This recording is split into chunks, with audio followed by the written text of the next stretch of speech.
신명기서 강해 네 번째 시간을 갖겠습니다. 오늘 말씀의 제목은 허락한 땅을 차지하라입니다. 말씀의 제목을 한번 따라 하십시다. 허락한 땅을 차지하라. 시작. 허락한 땅을 차지하라. 지난주 강해 말씀의 제목은 순종하여 건넜던 아르논 골짜기입니다. 오늘 말씀은 그 지난 말씀과 연결되어 있기 때문에 지난 말씀을 잠깐 고찰하고 오늘 강해 말씀으로 들어가도록 하겠습니다. 이스라엘 백성이 그 가나안에 들어가기 위해 반드시 건너야 했던 그 골짜기가 아르논 골짜기인데, 성경은 이렇게 기술하고 있습니다. 오늘 본문 24절과 25절입니다. 너희는 일어나 행진하여 아르논 골짜기를 건너라. 내가 헤스본 왕 아모리 사람 시혼과 그의 땅을 네 손에 넘겼은즉 이제 더불어 싸워서 그 땅을 차지하라. 오늘부터 내가 천하 만민이 너를 무서워하며 너를 두려워하게 하리니 그들이 내 명성을 듣고 떨며 너로 말미암아 근심하리라 하셨느니라. 자, 지금 이스라엘 백성이 어디를 향해 가고 있는가? 바로 가나안입니다. 그런데 그 가나안 땅으로 가는 데 있어서 가장 중요한 일정 중에 하나가 이 아르논 골짜기를 지나는 것입니다. 자, 아르논 골짜기 지도가 올라올 텐데요. 지난주에 보았던 그 골짜기 지도입니다. 왼쪽에 파랗게 칠해져 있는 부분은 사해바다고, 그 사해바다 오른쪽에 아르논 골짜기가 수평으로 연결되어 있습니다. 자, 두 번째 그림이 올라올 텐데 이 그림은 항공 촬영한 아르논 골짜기입니다. 자, 이스라엘 백성들은 가나안 땅으로 올라가기 위해서 이 아르논 골짜기를 반드시 건너야 합니다. 자, 그런데 이 골짜기를 지날 때 누가 방해가 되는가? 헤스본 왕 아모리 사람 시혼이라 그럽니다. 자, 이 헤스본 왕 시혼 왕에 대해서 어떻게 하라고 우리 하나님이 말씀하시는가 하면, 본문 24절에 기록된 바와 같이 내가 헤스본 왕 아모리 사람 시혼과 그의 땅을 네 손에 넘겼은즉 이제 더불어 싸워서 그 땅을 차지하라. 자, 이 땅을 내 손에 넘겼기에 더불어 싸워서 그 땅을 취하라, 이렇게 말씀하십니다. 왜 이렇게 하시는가? 본문 30절에 그 실마리가 기록되어 있는데요. 헤스본 왕 시혼이 우리가 통과하기를 허락하지 아니하였으니 라고 말합니다. 이스라엘 백성들이 가나안 땅을 통과해 가는데 그 도중에 이 종족들이 길을 열어주지 아니했다, 이렇게 말합니다. 자, 그러자 하나님이 어떻게 말씀하십니까? 다시 본문 31절을 보시면 이렇게 기록되어 있습니다. 그때 여호와께서 내게 이르시되 내가 이제 시온과 그의 땅을 내게 넘기노니 너는 이제부터 그의 땅을 차지하여 기업으로 삼으라 하시더니. 자, 가나안 여정에 방해되는 이 헤스본 왕을 하나님이 직접 제거하시고 그 땅을 이스라엘의 기업으로 주시겠다, 이렇게 결정하십니다. 이 결정에 따라서 이스라엘 백성들은 순종해서 아르논 골짜기를 건너게 됩니다. 그리고 그 땅에 들어가 전투를 벌입니다. 그 싸움의 내용이 본문 32절 이하에 이렇게 기록되어 있습니다. 시온이 그의 모든 백성을 거느리고 나와서 우리를 대적하여 야하스에서 싸울 때 우리 하나님 여호와께서 그를 우리에게 넘기심에 우리가 그와 그의 아들들과 그의 모든 백성을 쳤고, 그때 우리가 그의 모든 성읍을 점령하고 그의 각 성읍을 그 남녀와 유아와 함께 하나도 남기지 아니하고 진멸하였고. 자, 우리가 여기서 확인하는 바가 무엇입니까? 하나님의 뜻과 의지가 한번 세워지게 되면 번복되지 않고 환경과 조건을 뚫고 실행된다고 하는 것입니다. 이스라엘 백성들이 지금 이 아르논 골짜기를 건너 가나안 땅으로 향하는 이 여정은 이스라엘 백성의 능력과 실력으로가 아니라 하나님 스스로의 계획과 의지로 되는 것임을 우리 모두에게 보여주고 있는 것입니다. 자, 그 연장선상에서 오늘 본문이 계속되고 있습니다. 여러분, 그 성경은 땅에 대한 욕망을 부추기거나 정당화시키지 않고 있다는 것을 기억하셔야 됩니다. 성경에서의 땅, 또 성경에서 터지는 여호와 하나님의 것이기에 사거나 팔거나 하지 말라고 구약 성경에 기록을 하고 있습니다. 지난주에도 보았습니다만 하나님께서 약속하신 땅, 그 땅 외에는 그 어느 땅도 침범하거나 한 발자국도 들이지 말라라고 말씀합니다. 이스라엘 백성들이 여리고성을 7번 돌고 또 그 여리고성을 무너뜨리고 가나안 땅으로 진입했지만, 그러나 그 가나안 땅 전부가 다 이스라엘 백성의 땅이 아니라는 것입니다. 성경에서의 땅은 그 하나님의 약속 안에서 허락된 땅을 말하는 것입니다. 그러니까 언약 안에 있는 영역만을 허용하고 있는 것입니다. 자, 우리가 지금 신명기 2장을 보고 있는데요, 본문 1절부터 23절까지 이 하나님이 약속하신 땅 외에는 함부로 취하지 말 것을 명령하십니다. 여러분이 갖고 계신 개정개혁 성경에 이 신명기 2장을 보시면 괄호친 곳 두 곳을 보게 될 텐데요, 신명기 2장 10절부터 12절과 또 20절부터 23절의 말씀은 아마 성경에 괄호로 쳐져 있을 것입니다. 자, 먼저 본문 10절부터 12절의 말씀을 보십니다. 이전에는 에밈 사람이 거기 거주하였는데 아낙 족속같이 강하고 많고 키가 크므로 그들을 아낙 족속과 같이 르바임이라 불렀으나 모압 사람은 그들을 에밈이라 불렀으며 호리 사람도 세일에 거주하였는데 에서의 자손이 그들을 멸하고 그 땅에 거주하였으니 이스라엘이 여호와께서 주신 기업의 땅에서 행한 것과 같았느니라. 자, 여러분, 지금 읽은 이 말씀은 어느 족속에 대하여 이스라엘 백성이 함부로 하지 말라고 하는 것인가? 본문 9절에 이렇게 기명되어 있습니다. 여호와께서 내게 이르시되 모압을 괴롭히지 말라. 그와 싸우지도 말라. 그 땅을 내가 내게 기업으로 주지 아니하리니 이는 내가 롯 자손에게 아로를 기업으로 주었습니다. 자, 분명히 여기 기술된 바와 같이 모압을 괴롭히거나 모압 땅을 점령하지 말라라고 말씀합니다. 자, 다음은 괄호치는 곳 20절부터 23절을 보십니다.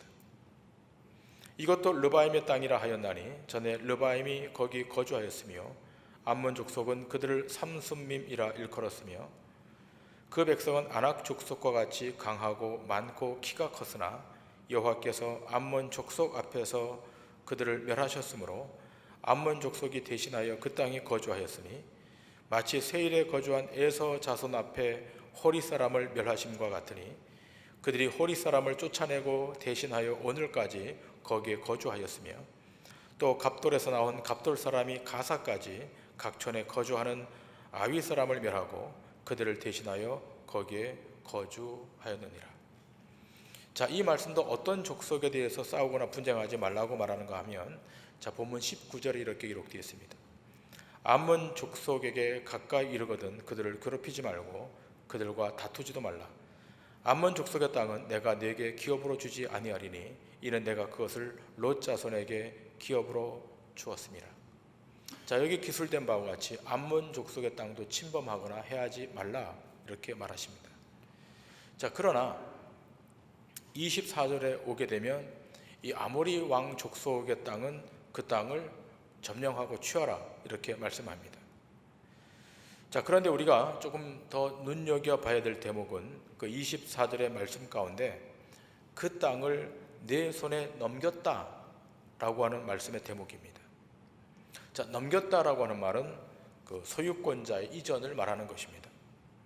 그 전에 이 땅의 주인이 헤스본 왕 시온과 이 바산 왕 옥의 땅이었는데 이제 그 주인이 바뀌었다는 것입니다. 누가 주인이 된 것입니까?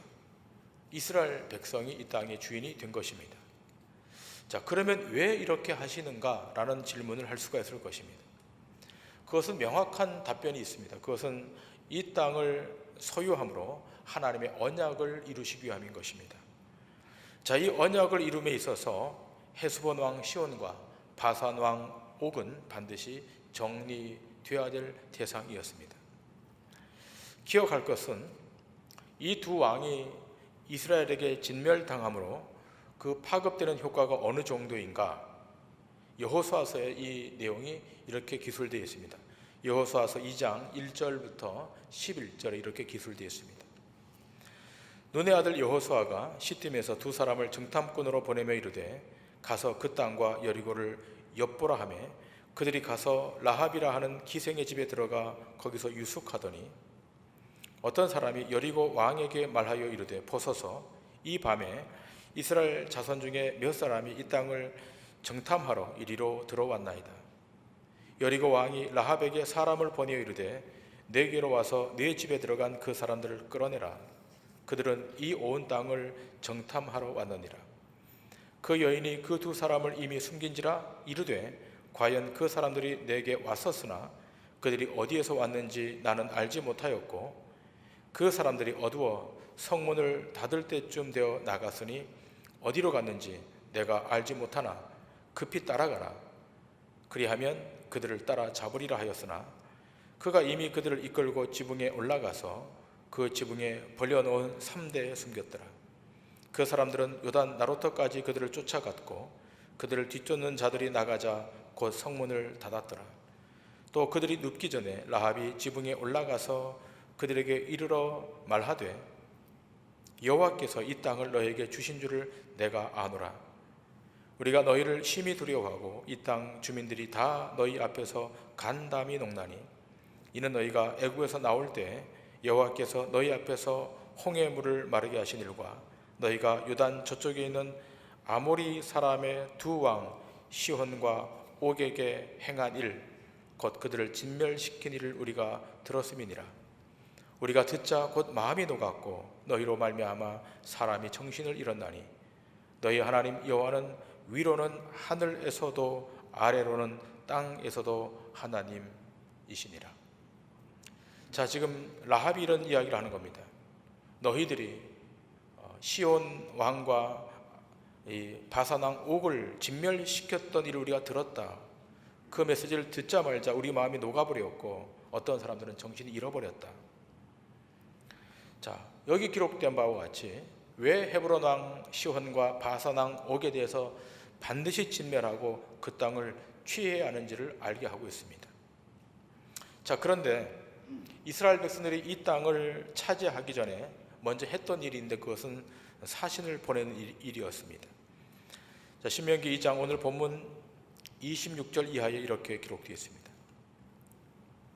내가 그대못 광야에서 헤스본 왕 시온에게 사자를 보내어 평화의 말로 이르기를 나를 네 땅으로 통과하게 하라. 내가 큰 길로만 행하고 좌로나 우로나 치우치지 아니하리라.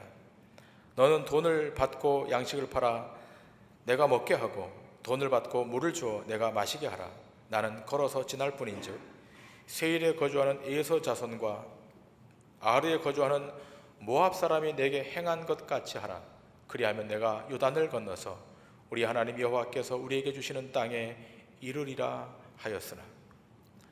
자, 일단은 이스라엘 백성들이 평화의 말로 이 땅을 좀 통과해 갈 수 있도록 그 제안을 합니다. 우리가 여기까지 올 때 다른 족속들과 싸우지 않았던 것처럼 우리가 이 땅을 그냥 평화롭게 지나갈 테니까 이 땅을 좀 열어달라고 요청을 합니다. 그러나 헤스본 왕 시온은 그 땅 통과하기를 허락지 않습니다. 자, 여기에 대해 성경은 어떻게 설명하고 있습니까? 자, 본문 30절에 이렇게 기록되어 있습니다. 이는 네 하나님 여호와께서 그를 네 손에 넘기시려고 그의 성품을 완강하게 하셨고 그의 마음을 완고하게 하셨음이 오늘날과 같으니라. 자, 우리가 여기에 대해서 조금 더 깊이 생각할 부분이 있습니다. 하나님께서 헤스본 왕이 통치하는 땅을 이스라엘 백성들에게 붙여주시기 위해서 오늘 본문에 뭐라고 되어 있는가 하면 그 성품을 강팍하게 하셨다라고 말씀하고 있습니다.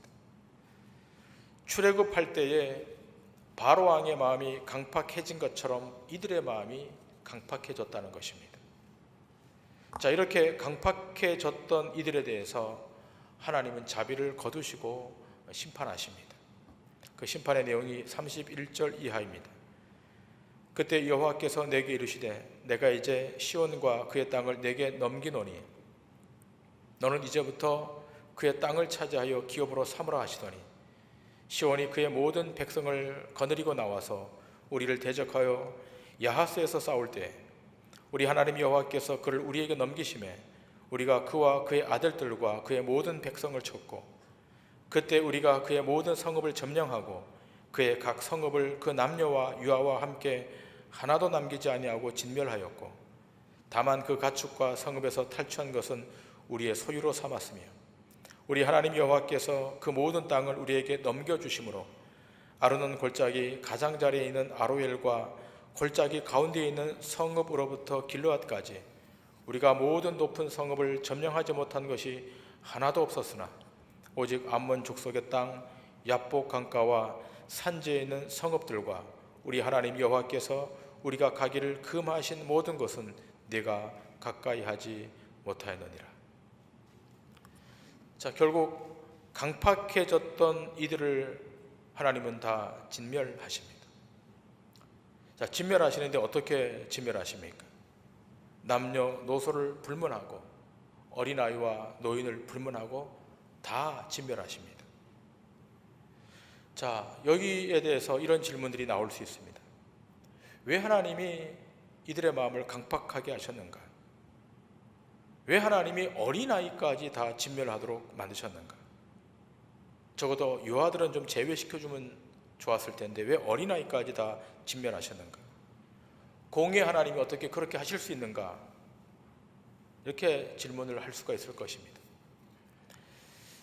이 질문은 할 수 있는 질문이라고 생각합니다. 자, 이 질문에 대해서 대개 두 가지 해석이 나옵니다. 하나는 구약의 여호와의 하나님은 그의 법 앞에 한 채 양보도 없는 냉정한 하나님이라고 하는 해석입니다. 자, 말시온이라고 하는 그 신약 시대에 이단이 등장하게 되는데 그 신약 시대에 등장했던 이 말시온이라고 하는 이단이 하나님의 이 속성에 대해서 비판을 하는데 하나님은 그 법 앞에서는 한 채 양보도 없는 냉정한 하나님이기 때문에 구약의 하나님은 하나님으로 인정할 수 없다. 우리가 인정할 수 있는 하나님은 신약 성경에 등장하는 사랑의 하나님만을 우리는 하나님으로 인정한다. 이렇게 해서 이 이단으로 몰린 적이 있습니다. 자, 이에 비해서 또 다른 해석이 있는데 이건 극단주의자들의 해석입니다. 이 아모리 족속, 바산 족속은 다 진멸해야 된다. 진멸 전쟁을 벌려서라도 이방의 족속, 하나님에 대항하는 족속들은 다 진멸해야 된다라고 하는 생각입니다. 자, 이런 생각을 하는 사람들은 소위 극단주의자들입니다. 자기들만 선민이라고 여기는 소위 시오니즘을 추종하는 자들. 자, 그런 양극단의 해석이 있습니다. 자, 그런데 우리가 살펴야 할 것은 이것입니다. 그러면 왜 이렇게 하나님이 진멸해야만 했는가라고 하는 거예요. 자, 우리는 이것을 성경을 통해서 꼭 살펴야 될 것입니다. 여러분, 지금 이 아르논 골짜기를 건너서 취할 그 땅, 이 아모리 족속을 몰아내고 차지할 그 땅을 가장 먼저 주겠다고 약속받았던 인물은 누굽니까?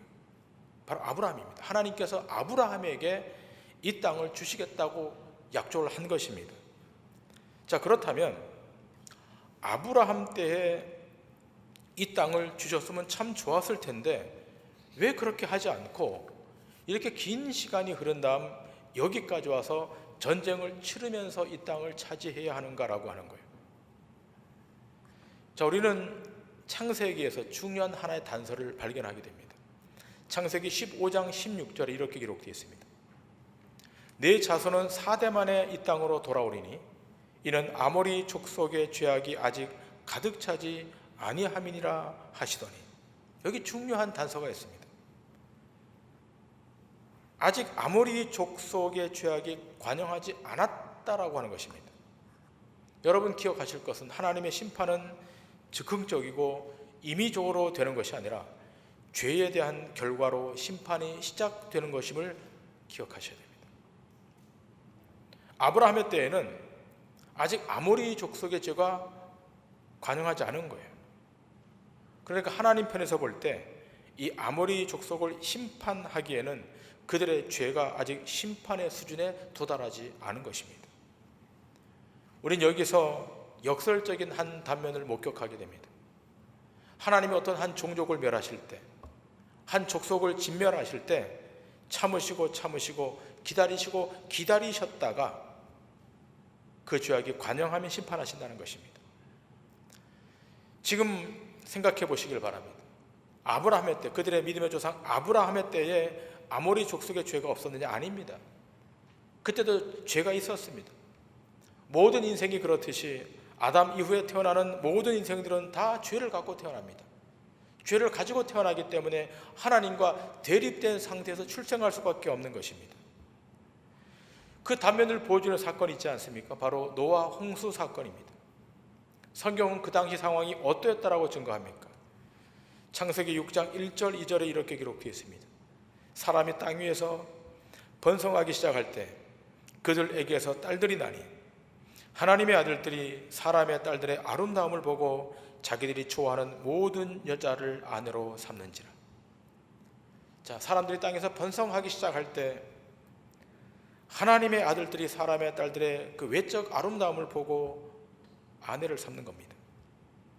이어서 창세기 6장 5절 7절은 이렇게 말합니다. 여호와께서 사람의 죄악이 세상에 가득함과 그의 마음으로 생각하는 모든 계획이 항상 악할 뿐임을 보시고 땅 위에 사람 지으셨음을 한탄하사 마음에 근심하시고 이르시되 내가 창조한 사람을 내가 지면에서 쓸어버리신 사람으로부터 가축과 기는 것과 공중의 새까지 그리하리니 이는 내가 그것들을 지었음을 한탄함이니라 하시니라. 자, 그 땅의 죄악이 어떻다고요? 죄악이 세상에 가득함과 모든 계획이 항상 악할 뿐임을 보셨다는 겁니다. 하나님이 참으셨습니다. 계속 참으셨습니다. 그런데 어떻게 해요? 참는 그 시간만큼 세상의 악은 더 충만해졌습니다. 그들의 계획은 정 하나님과 반대로 빗나가는 겁니다. 그러자 하나님이 심판의 칼을 드신 것입니다. 그냥 드신 것이 아니라 죄악이 관영해질 때까지 기다렸다가 하나님의 심판의 칼이 임했다는 겁니다. 자, 오늘 본문으로 돌아가서 이 아모리 족속의 죄악이 어땠겠습니까? 아모리 족속의 죄악이 관영하기 시작하는 겁니다. 남녀노소 할 것 없이 죄악이 충만한 상태에 번성하며 살았다는 것입니다. 여러분, 이 죄악을 우리가 단순하게 생각하면 안 되는 겁니다. 이들 나름대로 정치가 있었습니다. 윤리가 있었습니다. 질서체계가 있었습니다. 그러나 중요한 것은 이미 그 사회는, 그 공동체는 죄악이 왕노릇하고 있었던 것입니다. 자, 그렇다면 한 가지 질문을 할 수가 있습니다. 도대체 이스라엘은 무슨 자격으로 이들을 진멸하는가 하는 거예요. 그렇잖아요. 아모리 족속의 죄악과 이스라엘 백성의 허물은 50보 100보인데 무슨 자격으로 이스라엘 백성들이 아모리 족속을 치느냐라고 하는 거예요. 기억할 것은 성경은 이스라엘 백성의 그 자격 자체가 그들 치는 것이 아니라고 말합니다.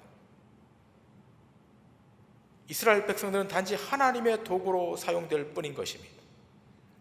하나님께서 아브라함과 이삭과 야곱에게 하신 약속을 이루시기 위하여 부족하지만 미약하지만 이 이스라엘 백성들을 도구로 하여 그것을 이루어내시는 것입니다. 그 약속을 이루어내기 위하여 유월절 어린 양의 핏뿌림을 덧입고 나온 자들이 이스라엘 백성인 거예요. 이 핏뿌림을 받은 자들이 하나님의 군대가 된 것입니다.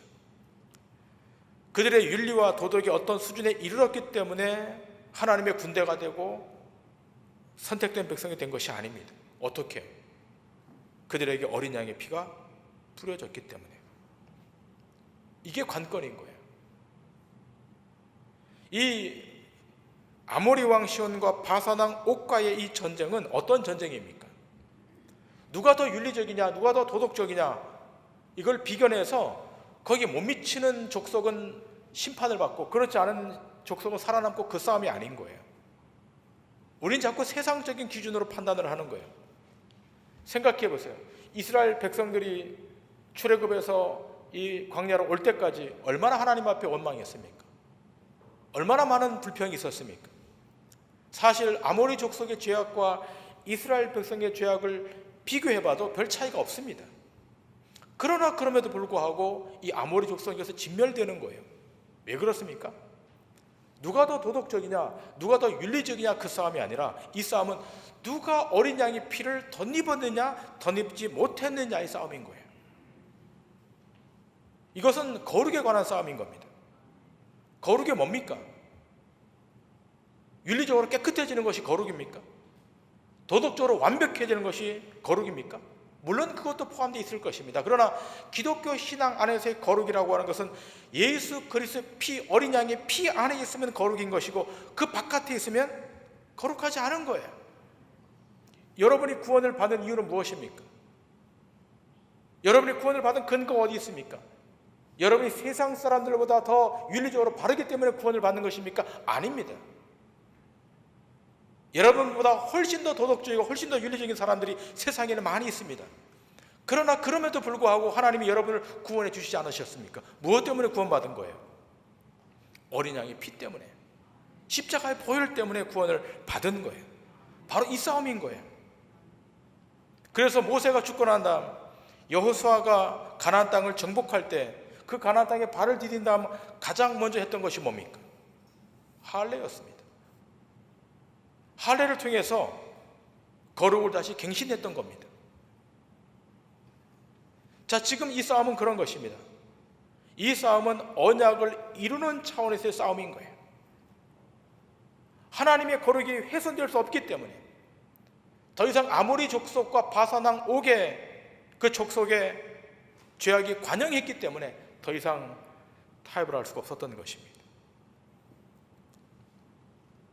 자, 지금 그래서 이 싸움을 통해서 이스라엘 백성들이 가나안 땅으로 들어가게 되는 것입니다. 자, 그렇다면 우리가 질문할 것이 있습니다.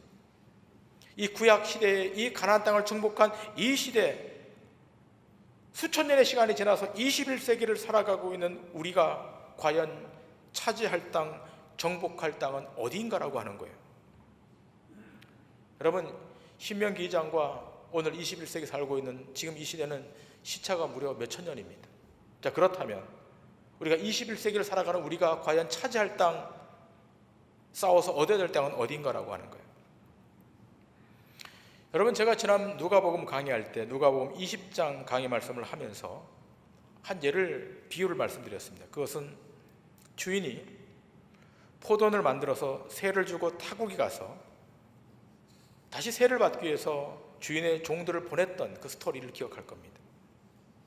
그동안 새를 받고 있었던 포도원의 임시 주인이 진짜 주인이 보냈던 그 종들을 어떻게 대우합니까? 때리고 내쫓아 버립니다. 진짜 주인이 종들을 보냈는데 임시 주인이 그 종들을 내쫓아 버리는 거예요. 그래서 진짜 주인이 생각합니다. 이래서는 안 되겠다. 그래서 어떻게 합니까? 주인의 아들을 보냅니다. 그랬더니 이제는 쫓아내는 정도가 아니라 어떻게 해요? 죽여버립니다. 그때 이 진짜 주인이 어떻게 합니까? 그들 모두 다 진멸해버립니다. 여기 중요한 인사이트가 있는 거예요. 여러분, 우리가 살고 있는 이 땅은 어떤 땅입니까? 이 땅은 언젠가 심판이 임할 땅인 것이고 소멸될 땅인 거예요. 여러분과 저의 생각은 이 땅이 천년만년 갈 수 있다고 여기지만, 그러나 이 땅은, 우리가 발을 딛고 있는 이 현상적인 이 땅은 언젠가는 심판받을 땅입니다. 그러므로 우리가 취해야 될 땅, 우리가 거해야 될 영역은 어디인가? 그것은 이 세상의 땅이 아니라 그리스도 예수 안, 그분 안이라는 것입니다. 하나님 나라라는 것입니다. 왜 그렇습니까? 그 하나님의 나라에 들어갈 사람들이 선택받은, 구원받은 하나님의 백성들, 그의 자녀들이기 때문에 그런 거예요. 그 땅은 우리가 여기서 취할 그 땅이 아닌 거예요. 이 땅은 언제가 소멸될 땅인 것입니다. 성경에서 그 땅을 얻으라고 한 것은, 그것은 그 땅 안에 무엇이 있기 때문인 겁니까? 언약이 있고 약속이 있기 때문인 것입니다. 이스라엘 백성들이 지금 이 아모리 족속을 멸하고 들어갈 그 땅에 왜 그토록 들어가려고 하는 겁니까? 그 땅 안에 커버넌트, 언약이 있기 때문인 거예요. 그런데 신약시대에 살고 있는 우리에게는 어떤 땅입니까? 그것은 구약처럼 실제로 전투에서 얻을 어떤 땅이 아닌 거예요. 나라가 침범을 해서 어떤 땅을 점령해야 될 땅이 아닌 거예요. 신약시대를 살고 있는 우리 모두가 득할 땅은 예수 그리스도의 통치와 다스림이 있는 영역을 말하는 것입니다. 이게 중요한 거예요. 우리가 그리스도의 통치를 받고 있다면 우리가 점령할 땅은 어디입니까? 그 통치 아래 우리가 있다면 우리가 그 통치권 안에 선한 통치력을 행사해야 되는 것입니다. 여러분의 가정에 하나님의 나라가 임하도록 만드는 것이고, 여러분의 직장에 하나님의 통치가 임할 수 있도록 만들어야 되는 책임이 우리 앞에 있는 겁니다. 바울은 에베소서 교회에 이렇게 말합니다.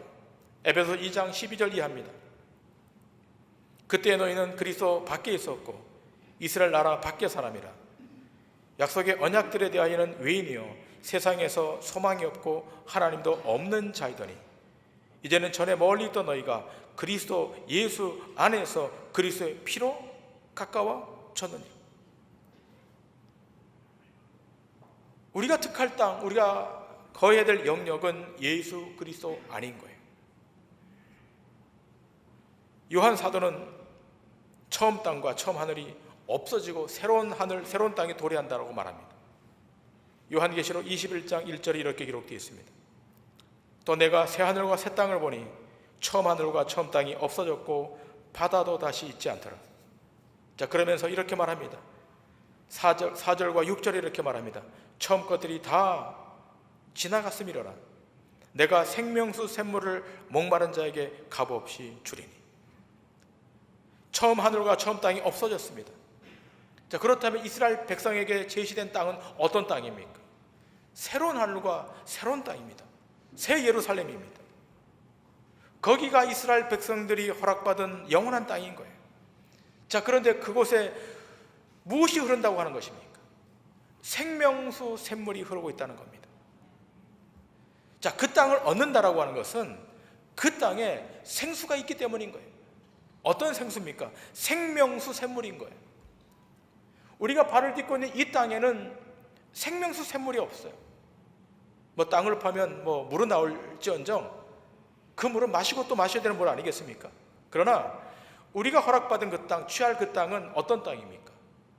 한 번 마시면 영원히 목마르지 않는 생명수 샘물이라는 것입니다.